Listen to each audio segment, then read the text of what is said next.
Welcome to Sanjeev Gupta online classes. आज matter in our surrounding के part 9 में हम लोग difference between solid liquid and gas के बारे में स्टडी करेंगे।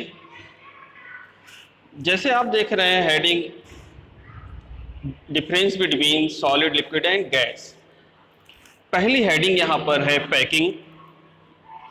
हेडिंग में आप देख रहे हैं the particle are closely packed. Solid के पार्टिकल वो क्लोजली पैक्ड होते हैं, यानी कि उनके जितने भी पार्टिकल होंगे वो काफ़ी ज़्यादा नज़दीक होते हैं। लिक्विड में ये लेस क्लोजली पैक्ड होते हैं और गैस में ये काफ़ी ज़्यादा दूर होते हैं, यानी हम कह सकते हैं कि ये फ्री टू मूव होते हैं, यानी कि ये क्या कर सकते हैं, मूव कर सकते हैं एक प्लेस से दूसरे प्लेस पर। सेकेंड हेडिंग हम लोग देख रहे हैं फोर्स ऑफ अट्रैक्शन।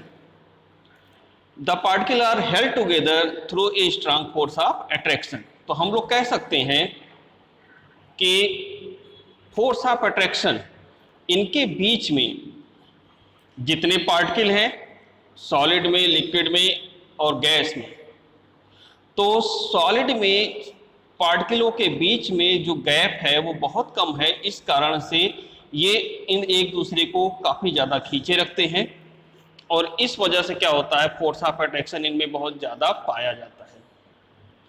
लिक्विड में एज कंपेयर टू सॉलिड ये कम होता है और गैस में ये नेग्लिजिबल होता है, यानी अगर हम लोग देखें गैस के पार्टिकल ज़्यादातर सभी बहुत ज़्यादा दूर दूर पाए जाते हैं। थर्ड हम हेडिंग पे आ जाएं, शेप एंड वॉल्यूम। जैसे आप देख रहे हैं definite shape and definite volume. तो डेफिनेट मीन्स होता है फिक्स, यानी एक निश्चित शेप होते हैं, और इसका वॉल्यूम भी length into breadth into height क्या होगा, सॉलिड का फिक्स होगा, वो चेंज नहीं हो सकता। हम लोग लिक्विड में देखें definite volume but indefinite shape.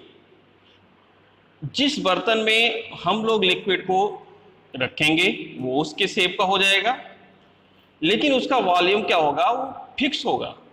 Solid, liquid और गैस में हम लोग देखें कि लिक्विड में क्या होता है कि लिक्विड को हम जिस बर्तन में वो कर देते हैं उसके शेप का हो जाता है। इसका length into breadth into height क्या होती है, वो सेम होगी, हम चाहे उसको गिलास में लें चाहे तो उसको हम लोग जग में लें। इसके बाद आ जाएं हम लोग गैस में, the volume as well as shape is not fixed. हम लोग देखें कि गैस के पार्टिकल को अगर हम एक छोटी शीशी में या छोटे किसी कंटेनर में गैस रखे हों और उसको पूरे रूम में छोड़ दें तो रूम में वो पूरे रूम में वो फैल जाएगा। इसका मतलब क्या है कि उसका शेप क्या है, फिक्स नहीं है और वॉल्यूम भी फिक्स नहीं है। जो एक छोटे कंटेनर में आ सकता था वो पूरे रूम में फैल गया तो इसका वॉल्यूम भी क्या होगा, फिक्स नहीं। Compressibility. Fourth heading, rigid in nature which means completely incompressible, यानी रिजिड इन नेचर, बहुत ज्यादा ये क्या होता है, कठोर होता है। अगर ये कठोर है तो इसका मतलब क्या है, इसके सारे पार्टिकल क्या है, बहुत ज्यादा नजदीक हैं। नज़दीक होने से हम लोग कह सकते हैं कि इसको हम कंप्रेस नहीं कर सकते क्योंकि इनके पार्टिकलों के बीच में गैप नहीं पाया जा रहा है, इंटर पार्टिकल स्पेस नहीं पाया जा रहा है या बहुत कम पाया जा रहा है। Liquid are almost incompressible. Liquid के पार्टिकल भी क्या होते हैं, उनके बीच में जो इंटर पार्टिकल स्पेस है वो भी क्या होता है, कम होता है, लेकिन एज कंपेयर टू सॉलिड ये थोड़ा ज्यादा होता है। तो हम यहां भी कह सकते हैं कि लिक्विड को हम भी बहुत ज्यादा कंप्रेस नहीं कर सकते, कि ऐसा नहीं है कि उनके पार्टिकल की दूरी बहुत ज्यादा है और बहुत स्पेस है और इस कारण से हम लोग इनको क्या कर सकते हैं, कंप्रेस नहीं कर सकते। Gases are highly compressible. Gas को हम लोग क्या कर सकते हैं, बहुत ज्यादा कंप्रेस कर सकते हैं। गैस के पार्टिकल काफ़ी ज़्यादा दूर दूर पाए जाते हैं, उनके बीच में बहुत ही ज़्यादा स्पेस पाया जाता है और इस कारण से क्या होता है कि वो हाईली कंप्रेसिबल होते हैं। फिफ्थ हेडिंग पे आ जाएं, पार्टिकल मोशन।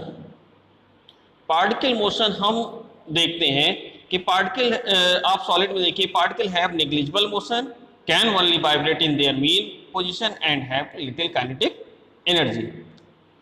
तो हम लोग कह सकते हैं कि पार्टिकल जो होते हैं सॉलिड में वो नेग्लिजिबल मोशन में होते हैं, यानी उनके बीच जो होता है, यानी कि वो जो एक प्लेस से दूसरे प्लेस पे जाने का जो मोशन होता है वो इनमें नहीं पाया जाता, क्योंकि इनके बीच में जो फोर्स होते हैं पार्टिकल के वो बहुत ज़्यादा पाए जाते हैं।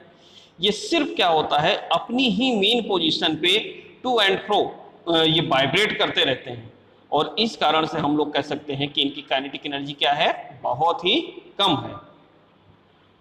हम लोग देख लें लिक्विड में, the particle can move through out the volume and have high kinetic energy. आप देख रहे हैं, जैसे हम लिक्विड में देखें, लिक्विड के पार्टिकल क्या होते हैं, थोड़ा दूर होते हैं, और दूर होने की वजह से उनके बीच में क्या होता है, स्पेस थोड़ा ज़्यादा है और फोर्स क्या है, थोड़ा कम है। तो ये क्या करते हैं कि एक प्लेस से ये दूसरे प्लेस पर मूव कर सकते हैं, लेकिन ये आपस में बंधे हुए होते हैं, यानी इनका बीच में इंटर पार्टिकल जो फोर्स है वो पाया जाता है।